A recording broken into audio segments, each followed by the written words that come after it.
যশোর ব্যাটালিয়নের অভিযানে একজন আসামিসহ ভারতীয় ফেন্সিডিল, বিদেশি মদ, শাড়ি, থ্রি পিস, তৈরি পোশাক, মোবাইল ও কসমেটিক্স সামগ্রী আটক। যশোর ব্যাটালিয়নের অধিনায়ক lieutenant colonel Saifullah Siddiqui SPC PSC জানান, বিজিবির আভিযানিক কর্মকাণ্ড অংশ হিসেবে দীর্ঘদিন যাবৎ চোরাচালান মালামাল সহ পাচার চক্র আটকের ক্ষেত্রে সীমান্তে বিজিবির গোয়েন্দা ও টহল তৎপরতা জোরদার করা হয়েছে।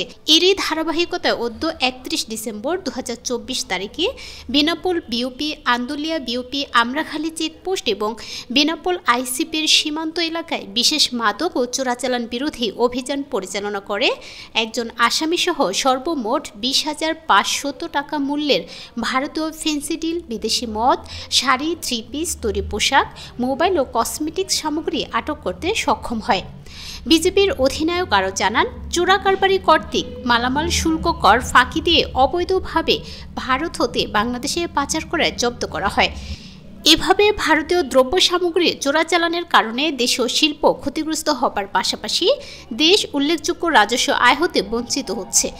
উল্লেখ্য, দেশের রাজস্ব ফাঁকি রোধ করে দেশের যুব সমাজকে মাদকের নির্মম ছোবল হতে রক্ষা করার মহতী উদ্যোগ এবং বিজেপির দেশপ্রেমিক ও জনস্বার্থে পরিচালিত অভিযানকে স্থানীয় জনগণ সাধুবাদ জানায়।